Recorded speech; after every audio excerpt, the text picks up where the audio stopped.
Markets solve problems by coordinating people who do not know each other.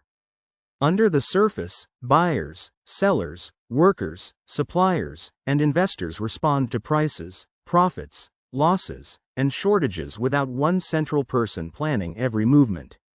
A realistic case is a farmer, truck driver, grocery store, and shopper all reacting to demand for tomatoes. So the useful takeaway is that markets are coordination systems before they are places to make money. The first problem markets solve is information. The practical engine is simple. No single buyer knows every farm harvest, factory capacity, shipping delay, or consumer preference. Prices compress scattered information into signals. One ordinary version is rising coffee prices telling cafes, importers, and consumers that something in the supply chain has tightened. The result is that a price can carry news faster than a long report. The second problem is incentives. Mechanically, when people are rewarded for solving a shortage or serving demand, they search for ways to produce, deliver, or substitute. Think of a neighborhood with no late-night food attracting a small restaurant that stays open after others close. That is why profit can pull effort toward unmet needs. Markets also help allocate scarce goods.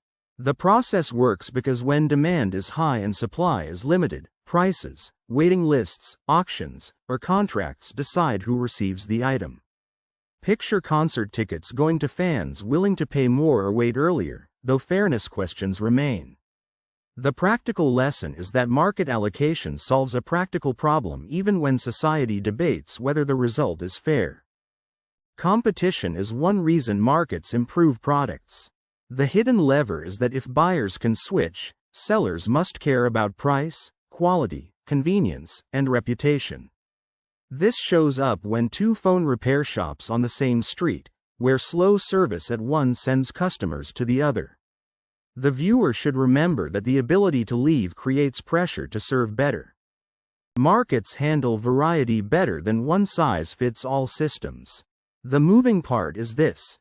Different buyers want budget, luxury, speed, durability, design, or support, and sellers can specialize.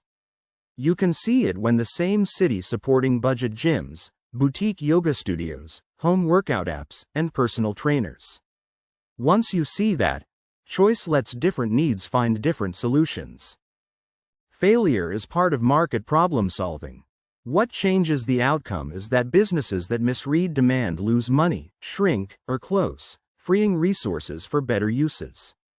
For example, a shop stocking unpopular shoes and then discounting them while a competitor sells what people actually want. That small detail changes the decision because losses are painful, but they stop resources from staying trapped in unwanted products. Markets adapt when conditions change.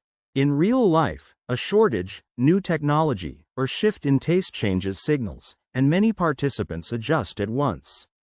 A simple example is remote work increasing demand for home office chairs while reducing demand near office lunch spots. This matters because markets constantly redirect labor and capital toward changing habits. But markets do not solve every problem well.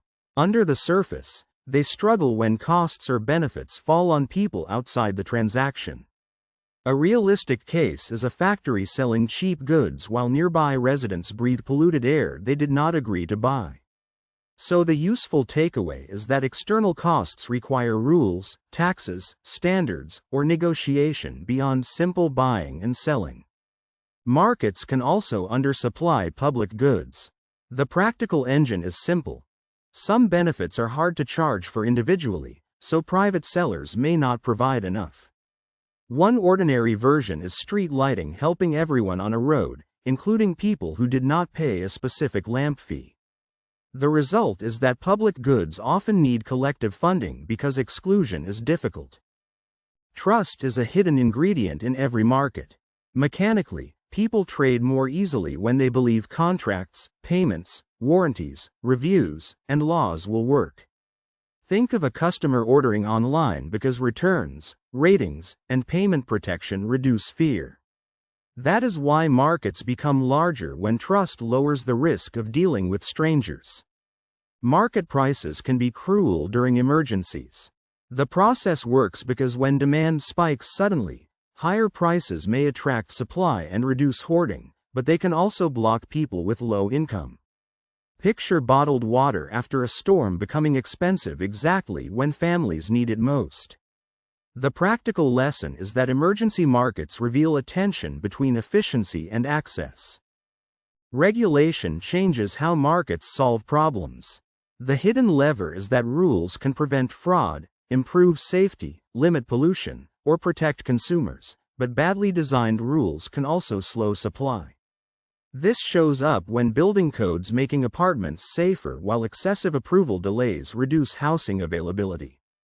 The viewer should remember that the question is not market or rule, but which rule improves the outcome without blocking useful activity. Entrepreneurs use markets as feedback machines. The moving part is this: sales, complaints, repeat purchases, refunds, and referrals show whether a solution actually fits a problem. You can see it when a software founder changing a feature after users keep abandoning the same sign-up step. Once you see that, customer behavior can reveal truth faster than the founder's opinion. Markets solve discovery problems through trial and error. What changes the outcome is that nobody knows in advance which restaurant, app, course, design, or service people will love. For example, 3 cafes opening with different menus, and only the one with the right price and taste survives. That small detail changes the decision because experimentation lets society test many ideas at once. Market solutions can create inequality when starting points differ. In real life, people with more money, information, location advantage, or connections can benefit faster from the same system. A simple example is investors buying homes before local families can save enough for deposits. This matters because market outcomes may be efficient in some ways while still raising fairness concerns. The simplest way to understand markets is as a conversation made of actions. Under the surface, buyers speak by purchasing or walking away, sellers speak by producing or changing prices, and competitors answer by improving or copying. A realistic case is a popular lunch stall causing nearby stalls to change menus, prices, or service speed. So the useful takeaway is that markets solve problems through millions of small responses rather than one script. Markets are powerful because they coordinate information, incentives, choice, and adaptation. The practical engine is simple. They are not perfect, moral, or automatic solutions to every human need. One ordinary version is healthcare, pollution, housing, and education all show places where market forces need design and boundaries. The result is that understanding markets means seeing both their problem-solving power and their limits. Markets solve problems best when many people have small pieces of information that no planner can fully collect. A farmer knows the condition of the harvest.